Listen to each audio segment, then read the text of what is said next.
I'm very happy to welcome again to Israel President Nikos Christodoulides. We have a long friendship, not only personal but also between Cyprus and Israel. We are going to discuss our cooperation in many fields, political, diplomatic, economic, security. Our region is in a great transformation. I think our actions in the war have changed much of the map of the Middle East, but we are still being challenged by radical forces, aggressive forces from many directions. So as two democracies in the Eastern Mediterranean, we have common values, many common interests, and we want to secure, obviously, our future in the best way that preserves prosperity, increases prosperity and security for our people. One of the ideas that we talked about is IMEC, which is a very revolutionary and transformative development that we want to bring into place. I discussed it with Mr. Modi, Narendra Modi of India just a few days ago. We want to have a common discussion with him. We also want to have a trilateral meeting in Israel between Israel, Cyprus, and Greece. We've done that over the years. We want to renew it as soon as possible, and that is one of the things we'll do. As far as the trade routes, obviously we're being challenged. The whole world is being challenged by the Houthis, including in the dastardly attack they did today near Ben Gurion Airport. We will not tolerate it. We will take very strong action against them. And we always remember that they act with their patron Iran's direction and support.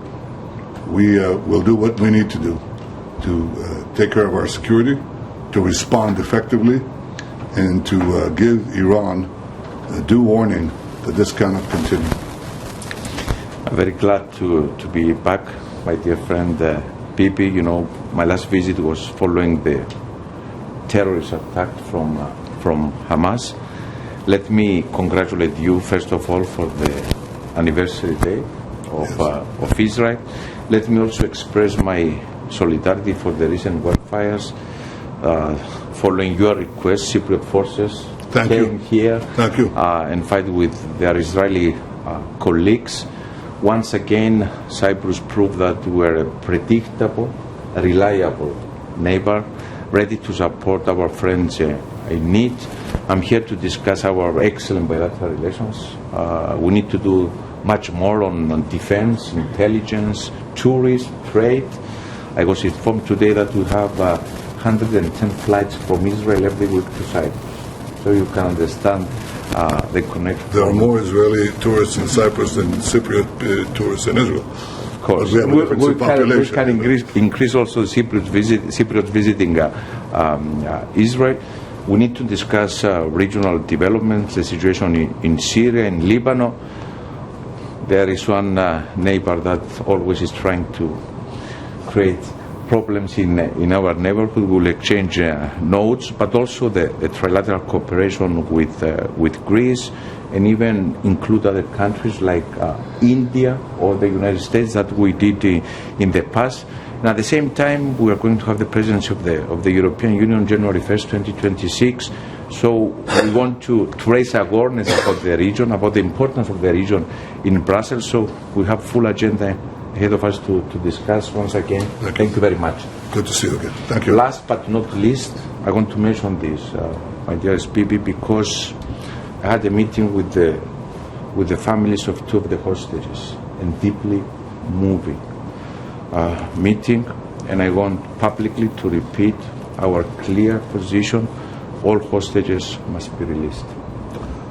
Indeed, and that is obviously something that we are pressing Hamas to do, and enjoying the support of our friends, asking others to press not only Hamas but Qatar, that has overwhelming influence over Hamas, which it doesn't always use, but could use. In fact, we had a hostage deal about to materialize that would have released almost half of the hostages, and with the help of Egypt. And we didn't see the Qatari cooperation, that's to say the least, that could have brought this deal to fruition. That's what we expect to see. The support of our friends and the pressure of those who can press Hamas, because you're right.